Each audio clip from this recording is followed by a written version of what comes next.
Welcome back, everyone, to the Barely News. I'm your host here, as always, Alexis, and I'm joined here by Peter. Another edition of the Marvel Project. This is Thor: The Dark World. It was okay.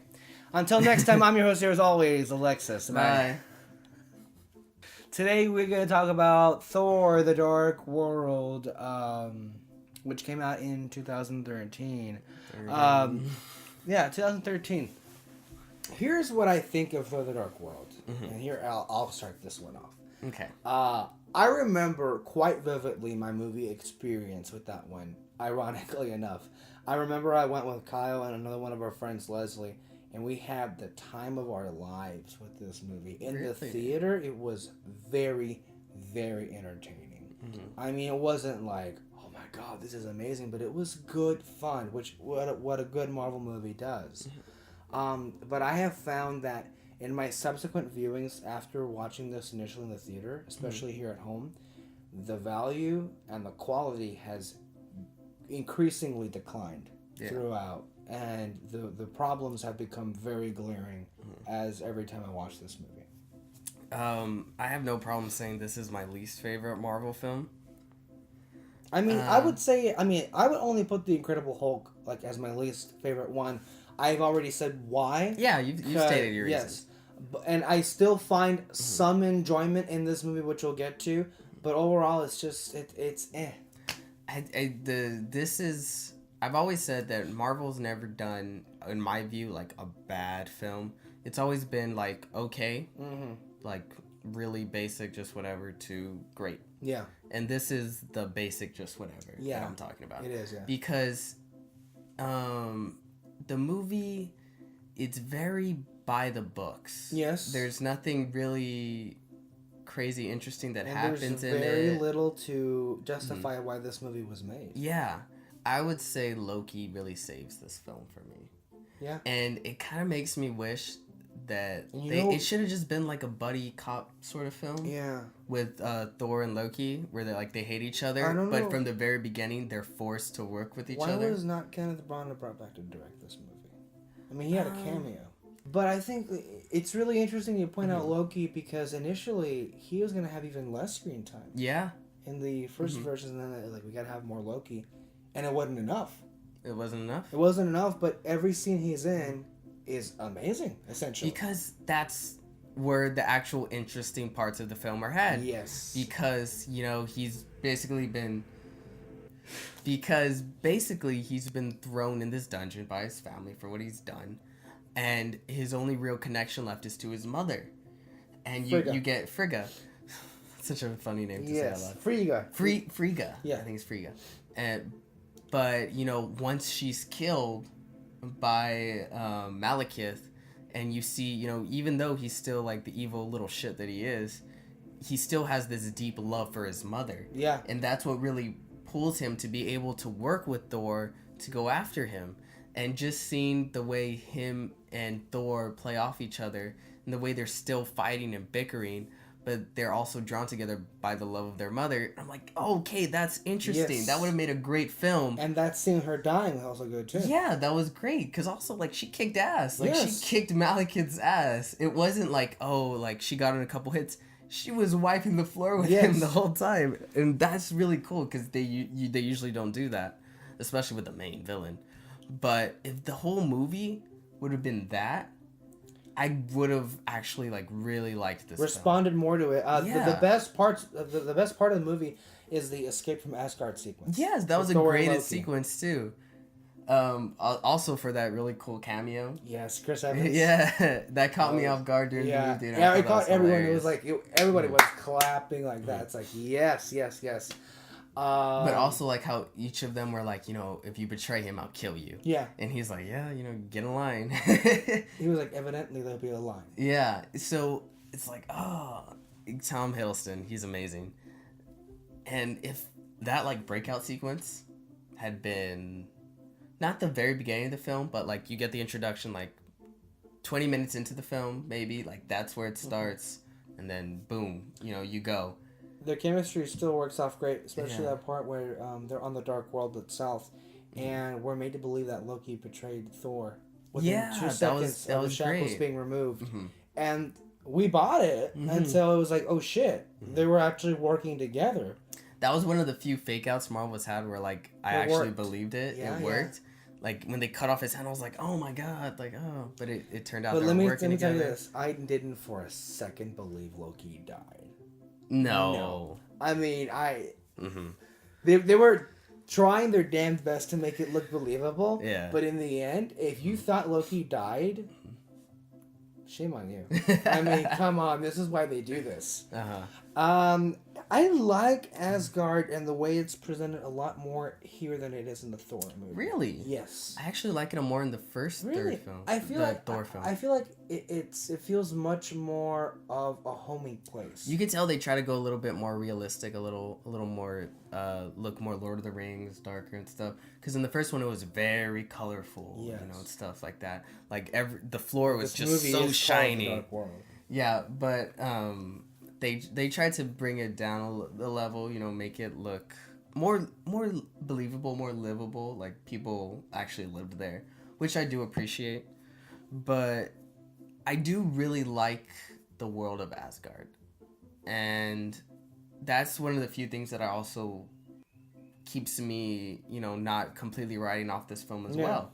Because the whole world of Asgard is very interesting. I like how they have like prisoners from like the different realms down there as well, and it's interesting. I and really isn't it like nice to see Asgard attacked? That was pretty. That was a really cool sequence as well, especially when you had Heimdall, like he didn't know they were coming, but then he heard them, and then he's running, and by himself he took out that one little ship. But then there's like, oh, there's more ships, and then they're attacking Asgard, and it was a cool sequence. And now we talk about the Dark Elves and Malekith. For me, the first time I saw it, people complaining, I was like, I don't really see it. But I saw it again, I was like, yeah, like they're pretty boring. Like they got nothing. And it's mostly like, I don't blame the Dark Elves themselves, because you look at they're the minions. It's like the same thing with the Chitauri. I was gonna say the Chitauri. Like they don't have no personality. They're just things they fight. The personality was supposed to come from Malekith, you know, the head dark elf. Portrayed by Christopher Eccleston. Yeah, but I don't know if they really gave him absolutely nothing. Every time he comes on is to say like, I will destroy Asgard, and like that's it. You get no character. Like, he's easily the worst villain. He might be the worst one out of all of the Marvel movies. Cause even what would you look? You don't care about him. Yeah. You don't care what he's gonna do. You don't care what he's gonna say.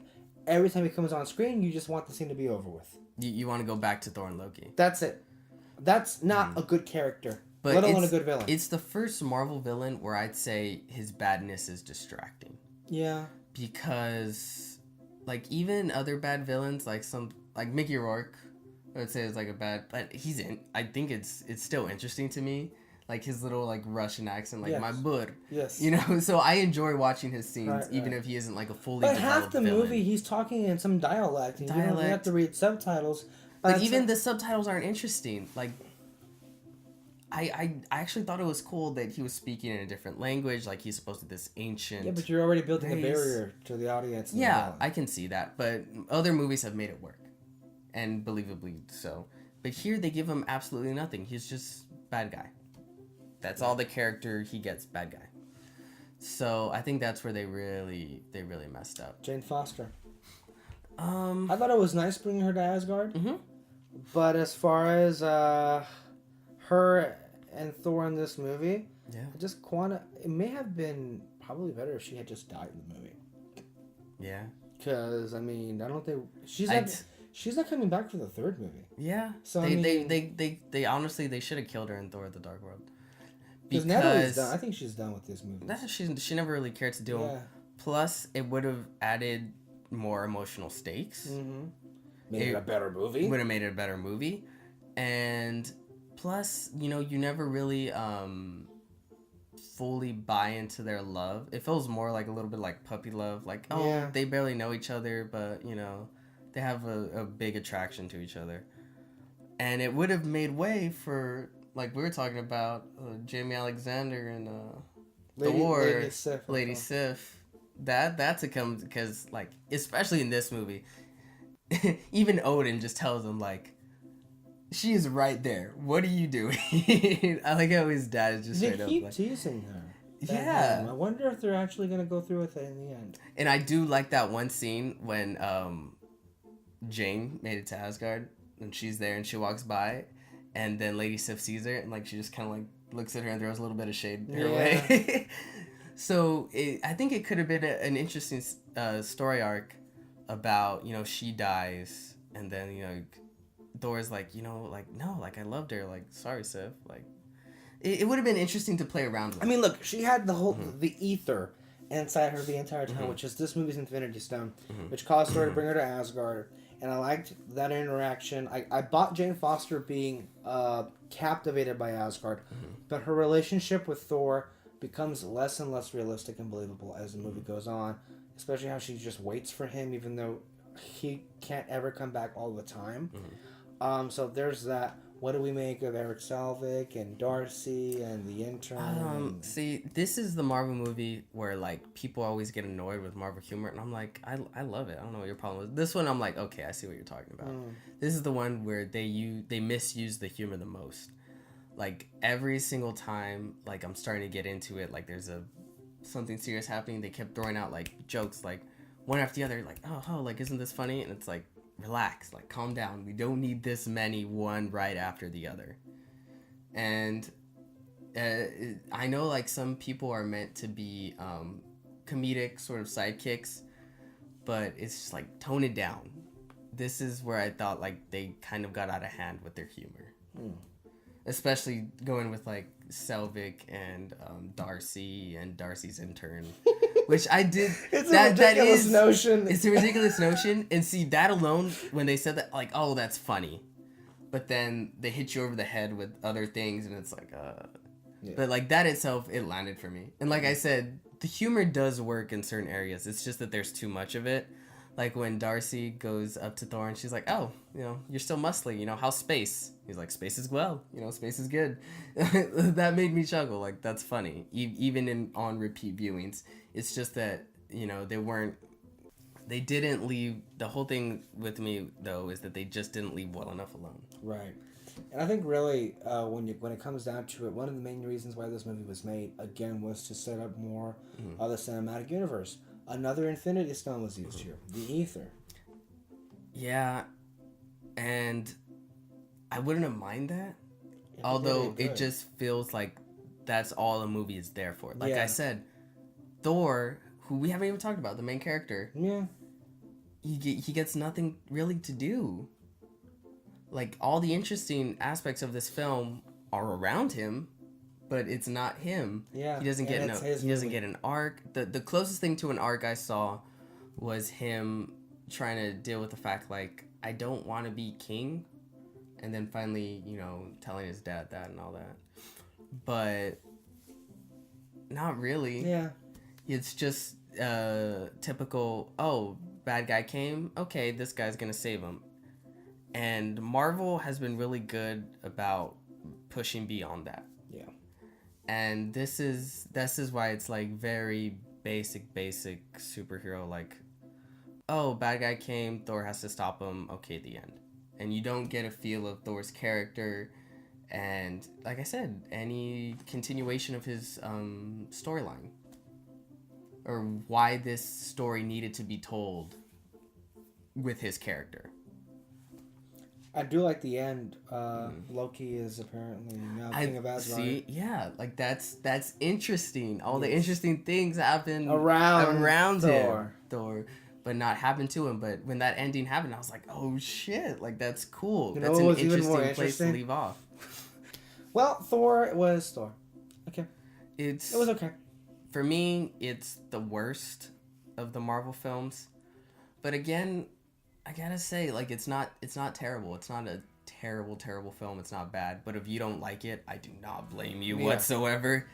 But for me, I'm still, like, the things we talked about, I'm still able to find bits of enjoyment. Yes, me as well. Because I love Asgard, love Loki, love some of the fight scenes. There's enough where I'm like, I can watch it and be like, I'm pretty entertained. I'm slightly entertained. Thank you, Peter. I'm your host here as always, Alexis, and this is the Billy Nation for all things movies and reviews. Bye bye.